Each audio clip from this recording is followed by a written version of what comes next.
السلام عليكم ورحمة الله وأهلا بكم في فيديو جديد على قناتكم بلبل فوت، إن شاء الله الناس الكل تكونوا بخير، صح شبتكم ولا شيء طيب ولا حسب الوقت تشوف في الفيديوهات.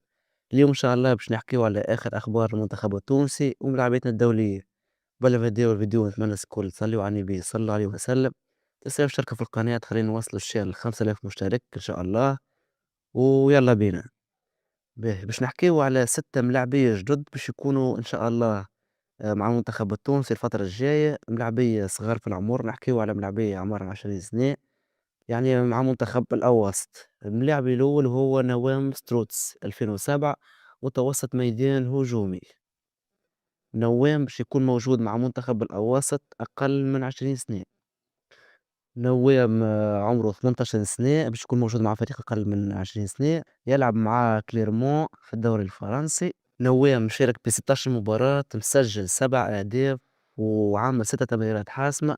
أرقام باهية لنوام، 71% يكون موجود في التشكيلة الأساسية، وياخذ 66 ستة وياخذ في 65% من دقائق اللعب المتاحة. أرقام باهية برشا لنوام، مرحبا به في المنتخب التونسي. اللاعب الثاني باش يكون معانا وهو رامي بن إبراهيم، رامي بن إبراهيم مواليد 2005، حارس مرمى المنتخب الأولمبي أقل من 23 سنة. مرحبا بك في منتخب بلادك. اللاعب الثالث وهو اسكندر بوزميت 2008، متوسط ميدان، منتخب الأواسط أقل من 20 سنة. مرحبا بك زاد اسكندر. اللاعب الرابع اللي باش يكون موجود معانا ميلفين سبرينجر 2007، ظهير أيسر، منتخب الأواسط أقل من 20 سنة. والملاعب الخامس اللي باش يكون موجود معانا هو قيس قنبة 2008، مهاجم مع منتخب الأواسط، زاد باش يكون أقل من 20 سنة. الملاعب السادس وهو عيسى الميدني 2007، متوسط ميدان، منتخب الأواسط أقل من 20 سنة. مرحبا بك عيسى في منتخب بلادك.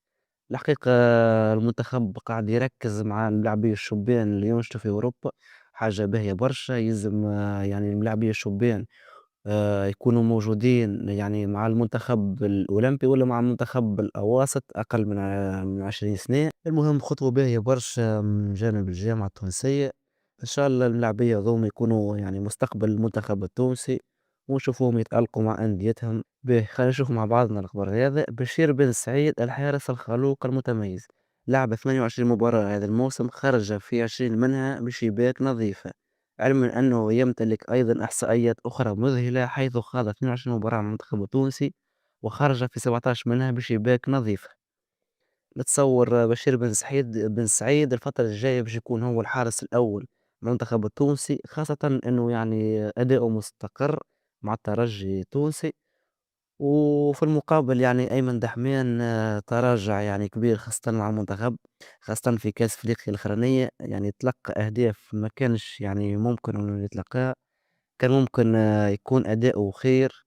نتصور بشير باش يكون يعني الحارس الأول الفترة الجاية. المهم هذا الكل باش نشوفوه في معسكر مارس إن شاء الله. نشوفوا مع بعضنا أخبار آخر. أسيست مباراة ممتازة، يون فوليري يتألق اليوم مع يونغ بويز في الدوري السويسري.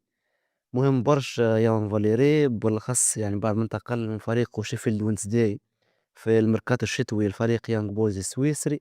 الحقيقة الفترة الأخرانية مع يانج بويز يقدم في أداء باهي، قاعد يقدم في تمريرات حاسمة مهمة لفريقه. إن شاء الله يعني أداؤه يستمر هكا. يان فاليري حاليا هو الظهير الأيمن رقم 1 في المنتخب التونسي، وأداء ممتاز الحقيقة من يان فاليري. إن شاء الله يكمل وتبعد عليه الإصابات. نشوف مع بعضنا. لوريون واصل عروضها القوية في الدوري الفرنسي، ويحرم هذه المرة لانس من صدارة الدوري بنتيجة 2-1. القائد منتصر الطالبي أساسي مباراة كاملة. منتصر الطالبي كان تحصل على 7.8 حسب سوفا سكور. هو قائد الفريق. منتصر الطالبي تحصل على ورقة صفراء في المباراة هذه، لكن رغم ذلك يعني منتصر أداؤه يعني ديما مستقر، ديما 7.5 7.8 موجودة ما شاء الله. يعني منتصر قائد وعليه الكلام.